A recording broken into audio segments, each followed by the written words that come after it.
Primero quiero que me comentes cada uno cómo ustedes deciden empezar una tarea pastoral, cómo deciden volcar su vida al beneficio de ayudar al prójimo desde el Evangelio y desde la Iglesia Evangélica. Bueno, buenas noches. Antes que nada, gracias por brindarnos la oportunidad de participar y en cierto modo también representando a todo el cuerpo pastoral de la ciudad a través de la mesa de ministerios que nosotros integramos. ¿Cómo decidimos? La verdad que hay cosas que a veces uno entiende en el tiempo, que quizás no pasen ni siquiera por tener esa concepción clara de lo que es decidir sobre algo.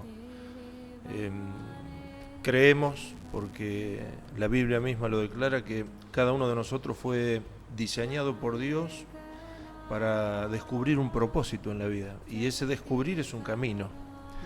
Y en parte cuando dice el autor que el camino se hace al andar, es precisamente en el andar que nos vamos pergeñando de los hermosos descubrimientos que tiene que ver con vivir y con entender qué parte ocupo yo, ¿no? Nosotros, bueno, con ella nos conocemos desde la vida. Yo tenía 8 años cuando la conocí a ella. Ella es apenas un poquitito... no lo digas. Más joven. Más joven. Digamos así. Yo provengo de una familia donde la fe estaba presente, especialmente por el lado de mi madre. Mi padre también, de otra manera, pero quizás más devota y expresiva en su vínculo religioso era mi mamá, y lo sigue siendo, todavía la tengo conmigo. Y bueno, llegamos, yo prácticamente, o sea, desde la niñez, desde recién nacido al Evangelio,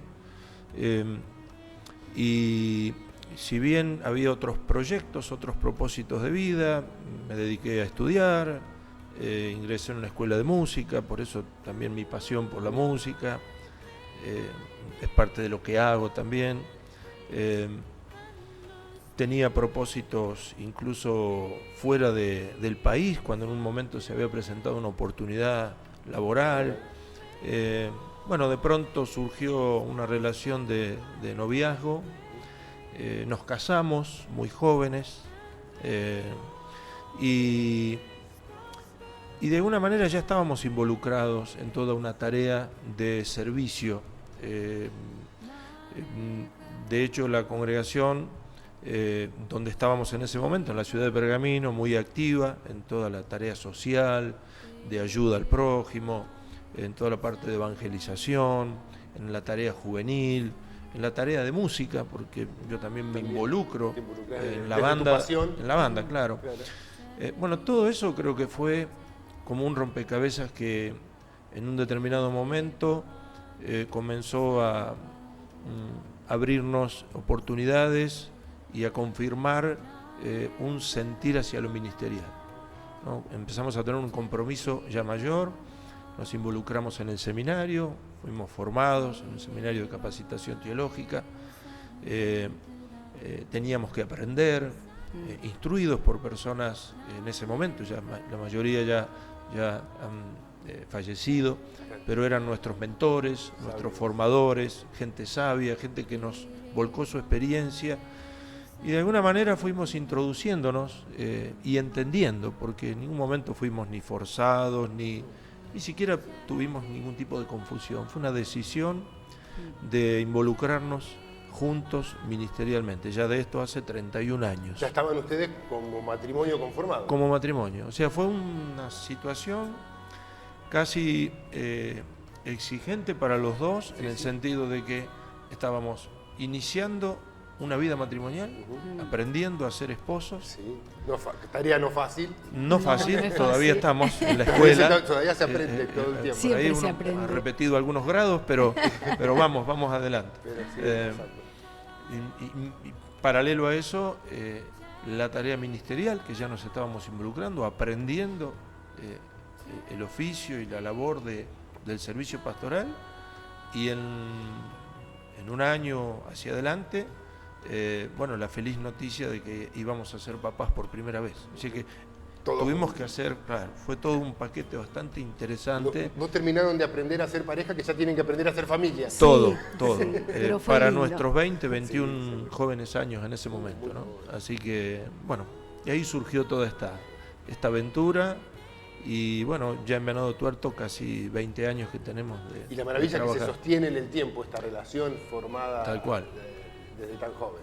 Yo creo que además nos ha beneficiado muchísimo el hecho de que compartimos los dos lo mismo. La misma pasión. La misma vocación, la misma pasión. vocación. Sí, absolutamente. No quiere decir que cuando haya una disparidad en ese sentido no se pueda, pero puede. también es afín nuestra labor y entonces todo nos lleva siempre a tener que compartirlo juntos y bueno, llevarlo adelante. Es maravilloso. Y bueno, y llegaron los hijos. Y llegaron los hijos. Primero, saludarte y bueno, agradecerte por la invitación. Un poco como dijo mi esposo, en mi caso por ahí se dio no muy esperado, pero sí estaba en mí el deseo de ayudar al prójimo. De vocación, la vocación de servicio. Exacto, la vocación de servicio, de servir a Dios, de trabajar siempre, de que con mi familia llegamos a la iglesia, estuvimos involucrados en el trabajo, en la tarea, en donde tenía un espacio, ahí estaba. Claro. Y bueno, y eso fue llevando a ese amor por Dios, a ese amor por la gente, a ese amor por el servicio al otro, por ayudar al otro. Y de esto pasaron 31 años. Ya 31 años.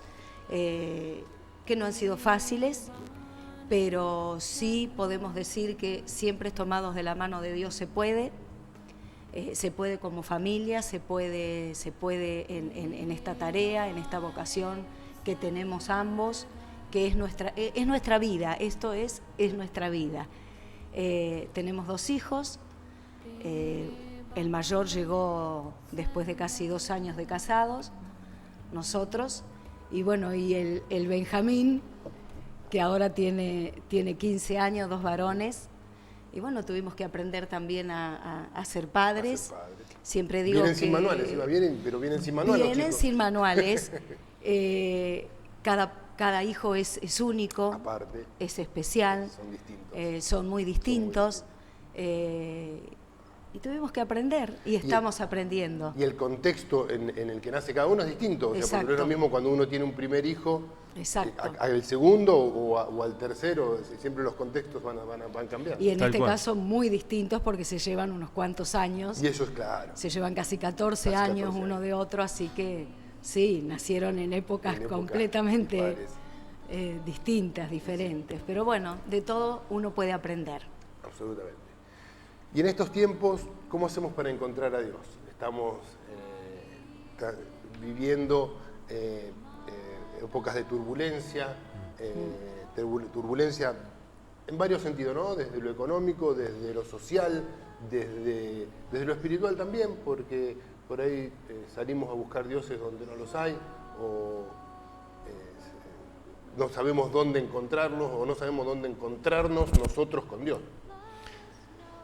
A veces respecto a Dios se genera esa dicotomía, ¿no? Mucha gente siente a Dios tan lejano por una serie de situaciones generalmente particulares, personales, quizás por decepciones en la vida que creo que inevitablemente todos las experimentamos. El problema es que a veces no las canalizamos de la manera correcta, ¿no? Y teniendo esa dicotomía, esa disparidad de un Dios que parece tan lejano, sin embargo Dios decías dónde lo podemos encontrar, y está tan cerca, está tan cerca. Alguien dijo alguna vez, Dios está al alcance de una oración, ¿no? de un rezo.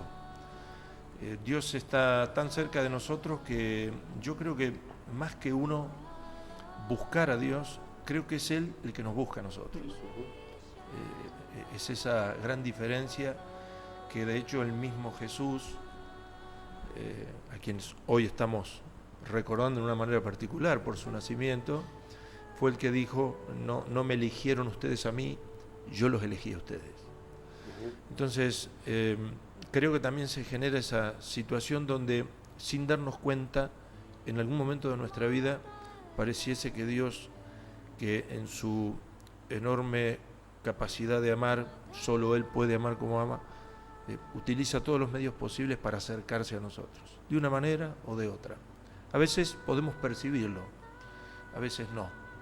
A veces estamos tan ocupados en nuestras situaciones personales, en nuestras realidades, y no nos damos cuenta que Dios nos busca, que Él está tendiendo caminos, a veces a través de personas que se acercan a nosotros, que tienen una palabra de consuelo, de guía, de ánimo, de aliento, y no vemos a Dios, ¿no?, en su esencia, en su plenitud de poder, lo vemos en las pequeñas cosas del día a día, en las cosas que nos rodean. Por eso digo, es tan complejo y es tan simple, ¿no? Es tan simple, descubrir que Dios está en las cosas simples. Decía alguien, creo que por allí es una imagen que suele todavía aparecer, en la sonrisa de un niño, ¿no?, en la mano de un anciano. De tantas formas Dios se manifiesta.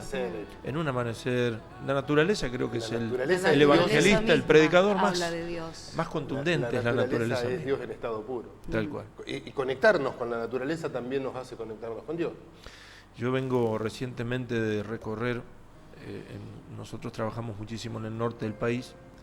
Y bueno, donde hay una creencia aborigen con el tema de la Pachamama y la mucho conexión de eso, con la ¿no? tierra, ¿no? Mucho de eso. Pero me refería al hecho de ver las bellezas en los paisajes. Por ejemplo, el que ha recorrido la zona de las quebradas de la Cébila en La Rioja, o los paisajes maravillosos de Belén, Londres, en Catamarca. Y uno no puede menos que decir, esto es Dios. O sea, esto no lo hizo la mano del hombre, esto es Dios, creador, y bueno, respirar ese aire, detenerte en un momento del camino, simplemente observar. Por eso yo creo que Dios llama a una sociedad, como dijiste, convulsionada, que está tan luchada, sufrida en general. Uno ve la gente manifestando su dolor, y bueno, saber que Dios nos está buscando, de alguna manera intenta acercarse a nosotros, ¿no? Intenta mostrarnos un camino diferente, intenta que nosotros nos detengamos para escuchar. A veces no oímos, ¿no? Estamos tan enfrascados en nuestra realidad que no oímos. Y Dios nos habla todo el tiempo, permanentemente. Nos habla a través de su palabra, nos habla, como dije, a través de los pequeños acontecimientos que no son casuales ni circunstanciales, es parte de las estrategias secretas de Dios, para que nosotros nos detengamos y prestemos atención. Dios es más que una religión, o sea, es una relación. Dios quiere tener con el hombre, con el ser humano, con la persona, quiere tener una relación. Y Él nos busca. Somos nosotros los que tenemos que darle lugar a esa búsqueda y acercarnos a Dios. ¿Cómo hago para acercarme a Dios? Bueno, es por medio de la fe. Yo me remito a lo que dice la Biblia. La Biblia dice que Jesús es el camino, que Jesús es la verdad y que Jesús es la vida. A veces podemos estar muy confundidos. Muchos dicen, ¿dónde está la verdad? ¿Cuál es la verdad? Lo hemos dicho, lo he dicho, ¿dónde está la verdad? ¿Cuál es? O todos los caminos conducen a Dios. Bueno, eso puede ser nuestro pensamiento, pero la Biblia nos enseña otra cosa. La palabra de Dios nos enseña que Jesús es el nexo para yo tener una relación con Dios el Padre, para yo comunicarme con el Padre. Dios se acercó a mí, o Dios se acercó al mundo, Dios se acercó al ser humano por medio de Jesús, por medio de su Hijo. Nos brindó esa oportunidad, esa posibilidad que nos sigue brindando todos los días. Ahora, ¿qué hago yo con esa posibilidad? ¿Qué hago yo con esa oportunidad que Dios me brinda? Navidad es esa oportunidad. Jesús nació para darnos esa oportunidad de que podamos conocer a Dios. Pero para conocer a Dios, yo me tengo que acercar a Dios. Yo para conocerlo a Él, tuve que acercarme y tuve que tener una relación. Y querer conocerlo. Y querer conocerlo. Si no, sí, era Gustavo Alonso y nada más. El pibe del barrio. El pibe del barrio, uno más. Sí. Pero tuve que acercarme, tuve que charlar, tuvimos que tener una relación para poder conocernos y para poder enamorarnos, claro, y amarnos cada día más. Sí.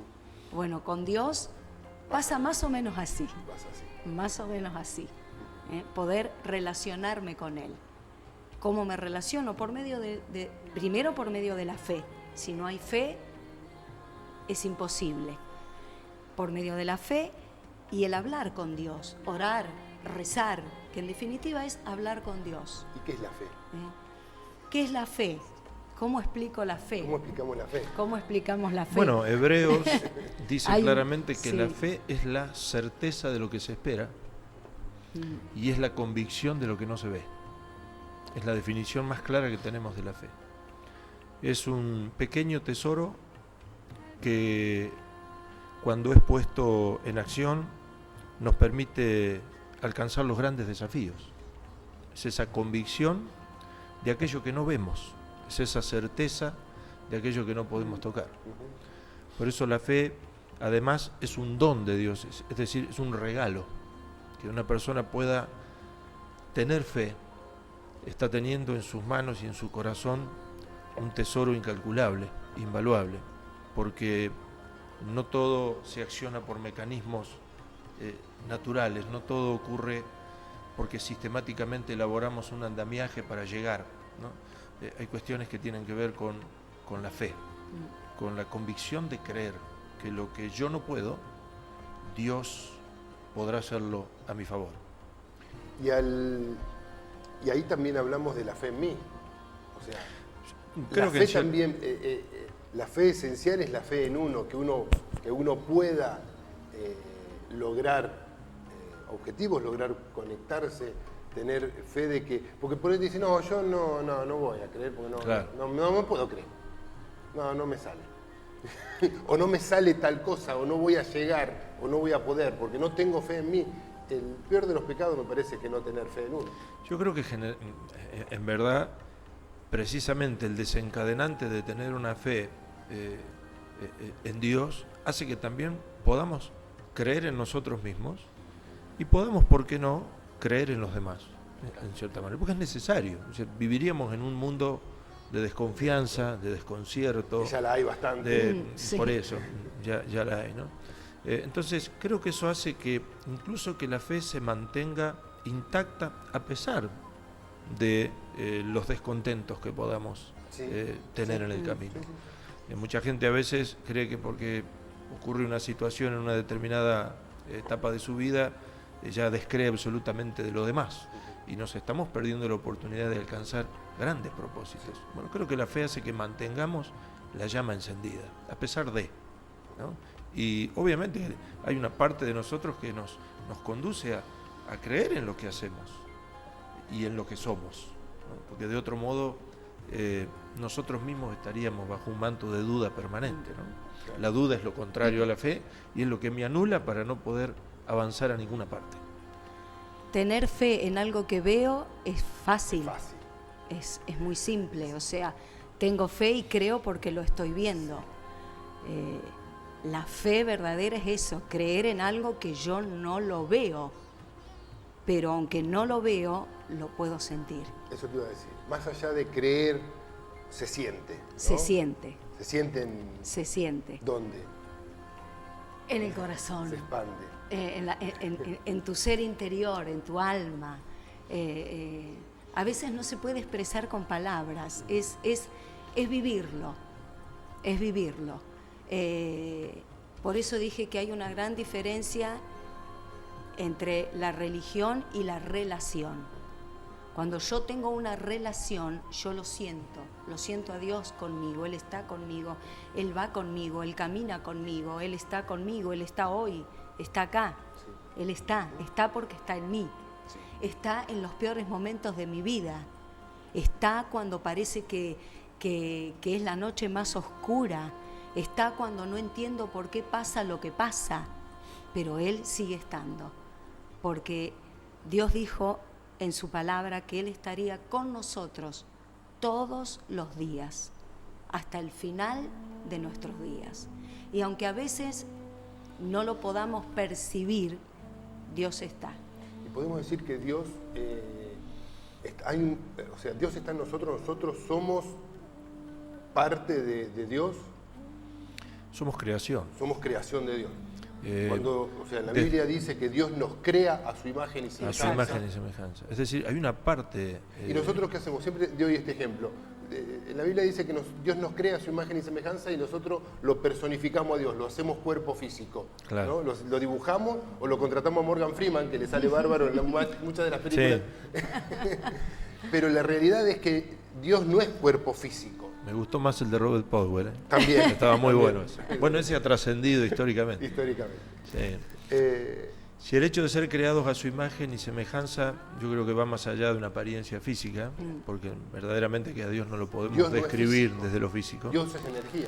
Pero en verdad yo creo que se remite mucho más específicamente a que la esencia de Dios, lo que Dios deseó para nosotros, está en nosotros. Y sin duda alguna es su presencia. Después, bueno, hay muchas definiciones. De hecho, grandes teólogos en la historia de las religiones han tratado de describir cómo puede ser Dios. Si ustedes van o vamos a la Biblia, hay tantas definiciones y descripciones. Pero verdaderamente Dios no puede ser encajonado dentro de un parámetro físico. Siempre no. Por alguna razón nos imanamos al Jesús que debe ser rubio y de ojos celestes, de buen porte, muy atlético. Hollywood. Claro, un Jesús para Hollywood.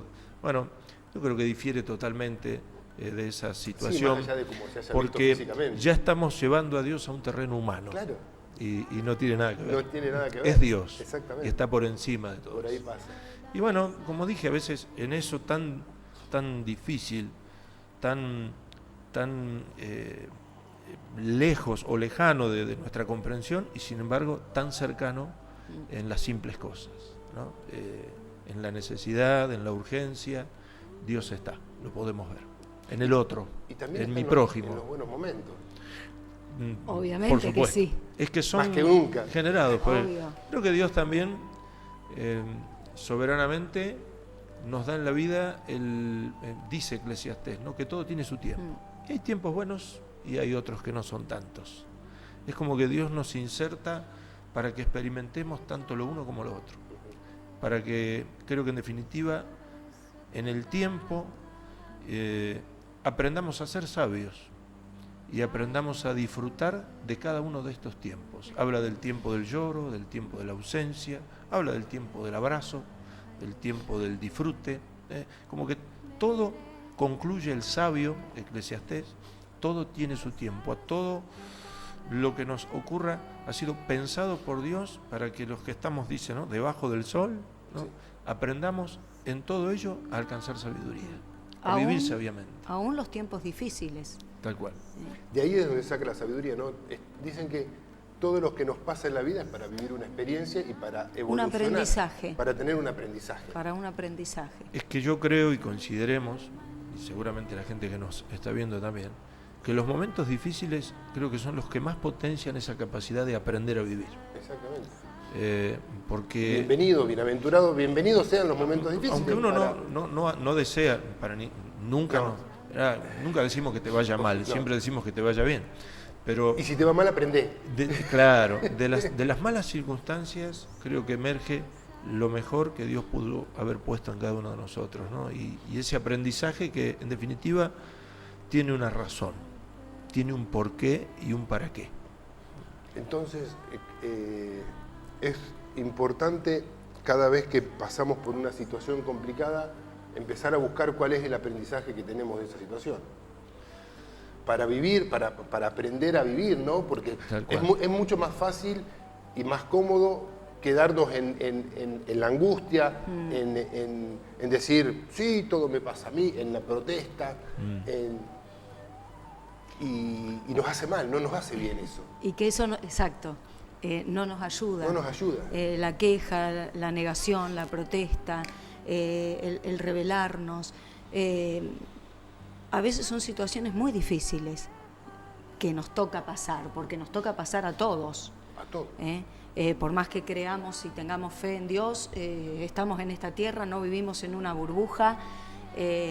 La realidad del otro a lo mejor es nuestra realidad también, ¿sí? Nos afectan las mismas cosas, pero el punto es cómo enfrentamos eso, cómo lo enfrentamos. ¿Cómo? Y a veces cómo se enfrenta hace la diferencia, y saber que en esos momentos difíciles, vos dijiste algo, en los momentos buenos, los alegres, de alegrías, está Dios también, sí. Y sí que está, sí. Y en los momentos difíciles es cuando más cerca está. Por supuesto. Es cuando más cerca está, porque las fuerzas nuestras son limitadas. Y muchas veces en los momentos difíciles es cuando nosotros nos alejamos. Exacto, es lo que a veces tendemos a hacer. Claro. Estamos en una situación difícil y en vez de acercarnos a Dios, de buscar a Dios más que nunca, porque Él es el que nos puede socorrer cuando todo en la tierra llega a un límite, es Él el que nos puede socorrer, porque Él es el Todopoderoso. Nosotros a veces nos alejamos y le damos la espalda y quedamos solos. Y ahí es lo trágico. Y ahí es aprender a escuchar, o sea, es cuando tenemos que aprender a conectarnos y a escuchar a Dios y a sentirlo, ¿no? Exacto. Sabés que Jesús, y pensaba en algo, ¿no? Algo que incluso compartí muchas veces, porque por muchos años nosotros también fuimos enseñados con que todo tiene un para qué, que nunca hay que preguntar por qué. Exactamente. Sino para La pregunta es ¿para qué? ¿Para qué? ¿Para qué nos pasa? Pero sin embargo, yo aprendí a revalorizar el valor del por qué. Y los fundamentos están dados desde la historia bíblica misma y desde el mismo Jesús. Sí. El ejemplo más claro, cuando Jesús está en la cruz, lo primero que él siente es que su padre lo abandonó. Sí. Sí. Y era Jesús. ¿Cuánta gente se siente abandonada? Muchas veces, mucha gente dice, Dios me abandonó, sí. Dios me dejó solo. De hecho, la pregunta que trasciende en la historia es, ¿por qué me has abandonado? Sí, pregunta. Sí. Yo quiero tratar de, lejos puedo, ¿no? Pero un poquito, decir, ponerme en la piel, de pensar que el mismo Hijo de Dios se sienta abandonado. Se sintió solo. Se sienta solo. Y la pregunta no fue, ¿para qué me has abandonado? Él dice, ¿por qué? ¿Por qué? Y desde ahí aprendí a valorizar el por qué. Nadie le dijo ahí, no, tenés que preguntar para qué. En definitiva, el para qué lo sabía. Claro. ¿Por qué? Hay otro gran escritor de la historia bíblica, que era precisamente el rey David, escribió una gran parte de los libros poéticos de la Biblia, entre ellos los Salmos, varios de los Salmos, y en uno de ellos, que es el número 13, él 3 veces pregunta por qué. ¿Por qué? Dice, fue perpetuo mi dolor. ¿Por qué mi herida desahuciada no admitió curación? Dice después. Es decir, 3 veces preguntando por qué. Muchas veces nos preguntamos por qué. ¿Por qué a mí? Y como me dijo alguien los otros días, ¿y por qué no? ¿Por qué no? ¿Y por qué no? ¿Por qué a vos no? Entonces, empezamos a tener una respuesta a partir de ahí, ¿no? De que también esos por qué, que indudablemente se transformarán en un para qué, pero son ese camino donde nos sostenemos en la fe, en la confianza, en la búsqueda, más allá de cualquier expresión religiosa, de la esencia de Dios mismo, para poder llegar a buen puerto. Y en todo caso, después cuando miramos atrás, nos damos cuenta de que sirvió para crecer, sirvió para, incluso mucha gente que a veces dice, yo no voy a poder con esto, y descubrir que podías. Podías. Sí. Exactamente. Solo que necesitabas esa oportunidad para saber que eras más fuerte de lo que pensabas. Absolutamente. ¿Cuál es la verdadera esencia de la Navidad? ¿Qué es lo que celebramos? La verdad que yo creo que en el tiempo se fue construyendo una Navidad paralela, alejada de la verdadera esencia de la Navidad, ¿no? Por alguna razón, creo que a veces los intereses comerciales, creo que en parte también muchas tradiciones que adoptamos dentro de la Navidad nos fueron llevando de algo que vos nombraste recién, ¿no? La verdadera esencia. Sin duda alguna que podemos llegar a esta fecha, aun cuando no haya sido, de hecho no lo es, la fecha cierta en la historia, Sí, que es difícil es de simbólica, determinar. Tampoco es. Pero sí sabemos que hubo un Sí, nacimiento. siempre tuve esa duda, porque a partir del nacimiento del niño Jesús se empieza a contar la era gregoriana. Claro. Pero si nace el 25 de diciembre, o sea, me quedan ahí unos días antes o después. O algunos días después. Que no me cierran. Sí, es una cuestión Tendría que nacer el 1 de enero, digamos. Claro. Sí, lo que determina es la importancia de lo que representó Cristo, desde el hecho de que precisamente se marca una bisagra en la historia del antes de Cristo y del después de Cristo, ¿no? Sí, sí. Ahora, más allá de todas esas cuestiones, hubo un nacimiento, está registrado en la historia bíblica. Algunos de los evangelios nos dan detalles que a veces pasan por alto, o pasamos por alto, y que van constituyendo la verdadera esencia de la Navidad, ¿no? Detalles que a veces, porque son históricos, no prestamos la demasiada atención, pero que condujeron al lector y a todos aquellos que creemos en este milagro de la Navidad a interpretar lo que Dios trató de transmitirnos en ese nacimiento. Navidad, sin duda alguna, que pasa por única y absolutamente la persona de Jesús.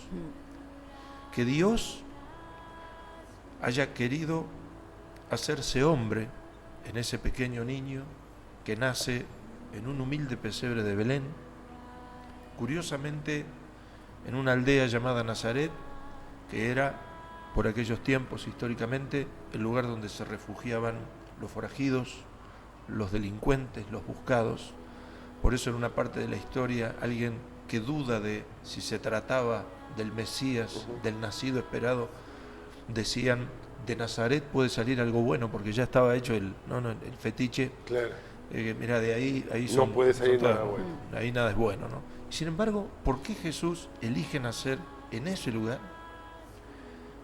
En un pesebre humilde, sencillo, no apto para un nacimiento. Y sin embargo, creo que Él trató de demostrarnos que Él quiso ser lo más cercano y similar a nosotros, representar lo que Él esperaba de nosotros, la humildad, la sencillez, el dar curso al personaje más importante de la historia misma, en ese acto tan sencillo, y dejarnos una comprensión clara de lo que significa realmente Navidad o nacimiento, ¿no? Porque deriva ese nombre de nacimiento. Sí. Dios hecho hombre. Yo creo que si no nos apartamos de eso, nos vamos a dar cuenta que todo lo demás es absolutamente relativo. Que todo lo que pueda formar parte de lo histórico, de lo comercial, de las tradiciones, son cuestiones que tendrán sus variables de acuerdo a las culturas, a las formas, a las creencias, pero la esencia es Jesús. Y no nos podemos mover de ahí. Jesús quiere nacer en nuestro hogar.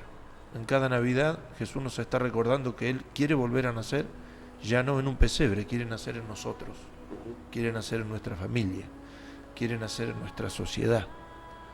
Que esta sociedad turbulenta, convulsionada, pueda volver otra vez a su eje, a su centro, a su esencia, a su fe, y a redescubrir a este Jesús ya no en un pesebre, sino en una relación personal, diaria, en cada hogar, en cada familia. Jesús es eso, es paz, es paz. Dijeron, ¿no? Gloria a Dios en las alturas y en la tierra paz. Paz a los hombres. Que no hay Navidad sin Jesús. O sea, no debería haber Navidad sin Jesús, porque Jesús es la Navidad y la Navidad es Jesús. que en cada mesa, en cada hogar, en cada familia, se juntan, se reúnen amigos, estés solo o sola, que tengas ese tiempo, ese momento para agradecerle a Dios, para acercarte a Jesús por medio de la oración. Y Jesús se va a acercar a cada uno trayendo su paz. Fuera de nosotros puede haber un mundo convulsionado, que de hecho estamos, lo hay. Pero es eso, ¿no? Tener paz interior, paz en medio de la tormenta, paz en medio de la adversidad. Y la paz es Jesús. Que en estas Navidades podamos tener presente a Jesús, podamos tener presente al que puede darnos esa paz verdadera, no una paz pasajera, que si yo estoy bien, está todo bien, y si estoy mal, ya no siento más esa paz. No, paz aún en esos momentos difíciles. Para eso Dios mandó a Jesús en forma de un pequeño, un bebé, para traernos la paz, la verdadera paz. Eso es Navidad.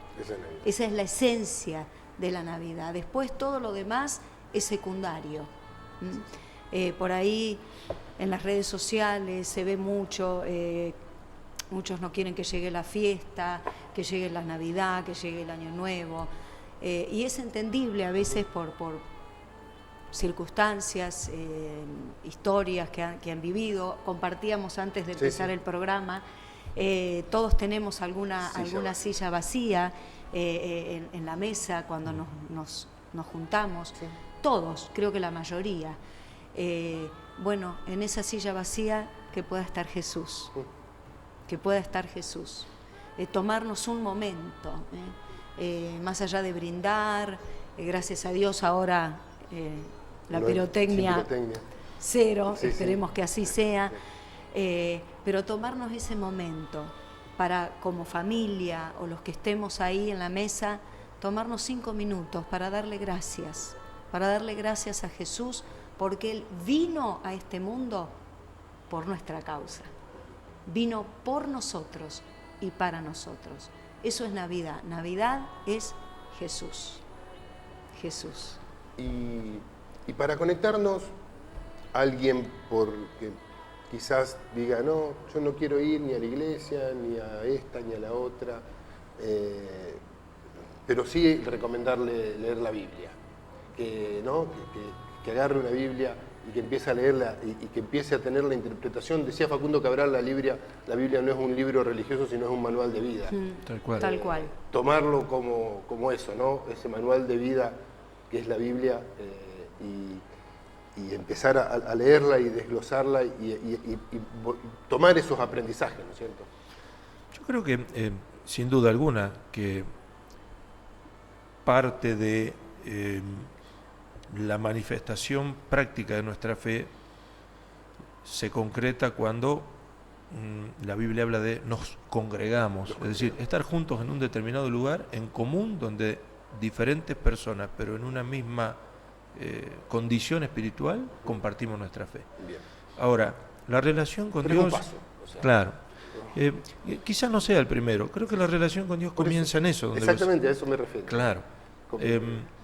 Comienza cuando uno, estoy seguro que hay gente que puede estar tan cercana a Dios y que ha construido una relación con el Señor, y que a través de la Biblia, a través de la palabra, a través de cuestiones como esta, ¿no? de la Navidad, que son momentos tan sentidos para nosotros, se sensibiliza nuestra alma, se sensibiliza nuestro espíritu, y entendemos que la búsqueda de Dios es algo imperioso. Y termina ocurriendo lo que decíamos al principio. Nos damos cuenta de que Jesús nos está buscando a nosotros. Él nos está buscando de alguna manera. Entonces, es muy importante que una persona pueda, la lectura de la Biblia, sin duda alguna, haciendo referencia a lo que decías, ¿no? Un manual, un instructivo. Yo digo que a veces nos pasa a muchos con todos los aparatos electrónicos modernos, compramos algo y hay un manual. Bien, un manual. Pero nosotros lo vamos a aprender. ¿Y este botón Sí. para qué será? Y ¡puf! Ya está. A los golpes, aprendemos, Claro. tenemos que aprender a los Sí. golpes. Después que No leemos el ocurrió manual. alguna situación, ahí, y fíjate en el A manual. ver por qué era. Claro. Era al revés, ¿no? Era primero, si está el Eso. manual, Vamos el al manual manual. te va Para a algo indicar está. quién lo creó, quién lo diseñó. Me acuerdo una vez, Y cómo ir por eso. cómo ir por eso, me acuerdo una vez, una experiencia que tuve cuando recién veníamos acá, teníamos que llegar hasta Teodelina, recuerdo, aquí 80 kilómetros, y como los medios para llegar no eran posibles en ese momento, estábamos en la nada misma intentando arrancar, viajábamos a dedo. Y viajando a dedo, para en la ruta un camión, nunca me voy a olvidar, nunca había visto en mi vida semejante unidad. Yo creo que el hombre se detuvo porque estaba tan orgulloso y exultante de su camión que quiso mostrarlo. compartirlo Quiso con mostrarlo. alguien, ¿no? Yo me subí a ese camión, nuevo. era una nave espacial, era un camión americano, y el hombre me empieza a contar, ¿no? Las bondades del camión, los dispositivos electrónicos, es el primer viaje que hago, lo estoy probando, vengo de Córdoba, vuelvo a Buenos Aires. Bueno, te avisa cuando un vehículo viene a tanta distancia, en la llave un sistema que si había un porcentaje alcohólico determinado, automáticamente el camión se bloqueaba y no podía arrancar. ¿Qué tecnología? Bueno, estuvo 30 minutos, no menos del viaje, contándome todas las bondades tecnológicas. En un momento le dije, yo le hago una pregunta, si esto se rompe, ¿quién lo arregla? Y me dijo, mira, me hiciste la pregunta La pregunta. más clave y certera que me pudiste haber Sí. hecho. Dice, no lo puede No tocar sé. nadie. Tiene que venir el técnico de Estados Unidos o de Canadá, que había 2 casas centrales, me había comentado también sobre eso. Son los únicos porque son los que inventaron este aparato, son los que lo conocen. Una computadora para... Y yo traté de aprender algo de ahí, ¿no? ¿Quién es el único que puede llegar a introducirse en nosotros? El que nos creó, el que nos conoce. Nos dejó un manual. Él sabe, es decir, todo lo demás, ¿no? Todas las bondades con las que Dios nos ha capacitado, mucho más que lo tecnológico, lo afectivo, lo humano, lo sentimental, la capacidad de poder amar, de abrazar, de perdonar, ¿no? Tantas cosas que nos acercan a la Navidad en sí mismo. Tenemos que ir al manual, consultar, hablar con Dios. Y yo creo que no es extraño que en tantos hogares hay una Biblia siempre a mano y que estoy seguro que tanta gente recurre, llegado a hogares que no necesariamente son evangélicos, y encontrar en una mesa una Biblia abierta en un determinado párrafo, porque quien vive ahí encontró en eso esa tranquilidad y esa paz que necesitaba para su diario vivir. Creo que eso es muy importante también. Por eso la lectura de la Biblia siempre es aconsejable desde cualquier lugar. ¿Tenés un párrafo de este manual que habías elegido? Sí. ¿O lo querés para el cierre? No, lo dejo porque en un momento pensé, ¿no?, en a veces esa Navidad que se ha transformado también, o que nos ha llevado a ciertas cuestiones de tradiciones o de formas y que no se ajusta al relato. Recordaba siempre en el pesebre, no solamente estaban los pastores, no solamente estaba María, no solamente estaba José y el niño Jesús, sino que situamos también a los llamados Reyes Magos, que en verdad la Biblia habla de unos magos, pero refiriéndose a sabios, porque en la traducción original se hablaba de estos sabios, que se cree por los referencias históricas que provenían de la zona de Media o de Persia. Ellos eran conocedores que había unas profecías esperanzadoras en cuanto a un Mesías que iban a ser. Son movilizados por una estrella. Ellos eran muy observadores y estudiosos de los astros. Pero curiosamente, la Biblia relata... ¿Se puede decir que eran astrólogos los Reyes Magos? En algunos casos, algunos teólogos coinciden que podría tratarse de astrólogos o de ciertas primeras conocimientos sobre astronomía también, ¿no? Claro. Pero de hecho lo veían desde ese lugar, ¿no?, en cierta manera. Ahora, ¿por qué Dios moviliza a estas personas que aparentemente no tienen nada que ver con el contexto histórico de lo que es Navidad? Yo creo que en primer lugar para reflejar que Jesús nacía para todos, incluso para los lejanos. Lo llamativo es que en el relato certero bíblico, cuando los reyes llegaron, ya Jesús no estaba en el pesebre. Ajá. Porque llegaron casi 2 años después del nacimiento de Jesús. Eso lo dice la Biblia. Mira. De hecho, el párrafo que está en San Mateo, capítulo 2, versículo 10, dice: y al ver la estrella se regocijaron con muy grande gozo, y al entrar en la casa vieron al niño con su madre María. Ya estaba en su casa. De hecho, ¿por qué en el relato histórico bíblico Herodes manda matar los niños menores de 2 años? Porque referencia que, tomando en cuenta el relato de estos sabios, ellos habían tenido un viaje de aproximadamente 2 años hasta llegar. Hasta llegar. Claro. Nosotros, por una cuestión tradicional, ahí los tenemos. Y no estaban ahí. Sí. En realidad no era así la historia. No fue así. Ahora, pero bueno, fuera de estas cuestiones que son de pronto ilustrativas, hay una esencia. Anecdóticas. Hay algo objetivo, y es que Jesús nació. Nació.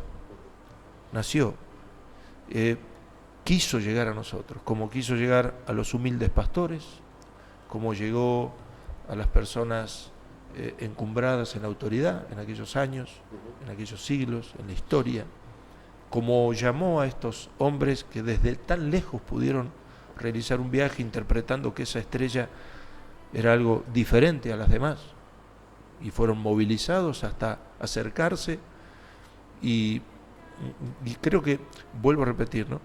Jesús los buscó, los convocó, los llamó en un pesebre, como también lo hace en esta Navidad con nosotros. Nos llama, nos desafía a acercarnos. Algunos estarán lejos, otros no tanto, pero todos tenemos la oportunidad de llegar hasta Jesús, de poner a Jesús en el centro de nuestra mesa y compartir la verdadera Navidad. La Navidad que tiene que ver con la vida, con la esperanza, con la paz, con la fe, con los buenos deseos. No deberíamos esperar que llegue Navidad para desearnos tantas buenas cosas. Creo que todos los tenemos días que desearla todos los días. Tenemos un buen motivo para desear cosas buenas a los demás, ¿no? Pero vale la oportunidad, si esto acaso nos moviliza, nos sensibiliza, como dije, y nos permite transmitirnos esto tan lindo, que creo que lo produce el nacimiento de un niño que en ello unificó las culturas, los anhelos, los deseos, el ser humano en general desde todas sus latitudes. Jesús en un pesebre. Vamos a ver que muestran los programas televisivos, ¿no?, cómo se celebra la Navidad en tal lugar, en tal otro lugar. Sí, todas las culturas en sus formas y en sus expresiones, en su idiosincrasia, teniendo en cuenta que Jesús nació y está entre nosotros. Y llamar a la unión, ¿no? Que no basarnos tanto en las diferencias, sino en hablar de la hermandad, de hermanos como raza humana. Exacto. Enfocarnos un poco más, creo, en lo que nos une. Me parece que estamos muy divididos por creencias, por regiones, por países, por límites, por fronteras, y la verdad que somos todos humanos. En los mandamientos hay 2 esenciales, ¿no?, que dice: amarás al Señor tu Dios con todo tu corazón, con toda tu alma, con toda tu mente, con todas tus fuerzas. Y el segundo, amarás a tu prójimo como a ti mismo. Si yo pongo a Dios primero, si yo amo a Dios primero, me voy a amar a mí, porque no me puedo amar a mí si no amo a Dios primero, porque Dios es amor. Él es amor, es la esencia, Él es amor. Si yo amo a Dios, me voy a amar a mí misma y por lógica voy a amar al prójimo. Si yo amo al prójimo, voy a tratar de que el prójimo esté bien. Voy a tratar de no dañarlo, de no lastimarlo, de no herirlo, de no defraudarlo, de no engañarle, de no traicionarlo. Se basa yo creo Dios y la Biblia en esto, ¿no? Amar a Dios con todo el corazón y amar al prójimo como yo me amo. Sería bueno preguntarnos cuánto nos amamos. Cuánto nos amamos. Y no un amor egoísta, ojo, porque cuando Dios habla de amar al prójimo como me amo yo, no un amor egoísta. Importo yo Claro, y nada más que yo. No. No. No es desde Sí, el ego. Exacto, no es Es desde el ego, es sino desde de ese amor de Dios, de ese amor desinteresado, de ese amor que se entregó, que se dio todo, porque Dios entregó todo, entregó lo más preciado que tenía, entregó a Jesús, entregó a su Hijo para que naciera, para que viniera a este mundo por nosotros, por toda la humanidad. Ese amor, desde ese amor, cuando yo aprendo a amar así, que lo tenemos que aprender, porque no está a lo mejor naturalmente en nosotros, cuando yo aprendo a amar de esa manera, o cuando aprendamos a amar de esa manera, vamos a tener una mejor sociedad. Vamos a tener una sociedad más sana, una sociedad más justa, una sociedad donde nos ocupemos y nos preocupemos el uno por el otro, no que pasemos de largo, miremos y sigamos. Lo pateamos, sí. Sino que nos Si podamos, nos molesta. sí, y a veces lamentablemente, ¿no? Pero que esté ese amor, para ayudarnos, ¿eh? Se menciona mucho los mandamientos, los tenemos que empezar a cumplir. Claro. En toda casa o en la mayoría de las casas está una Biblia y es el manual. El punto es, ¿qué hago yo con el manual?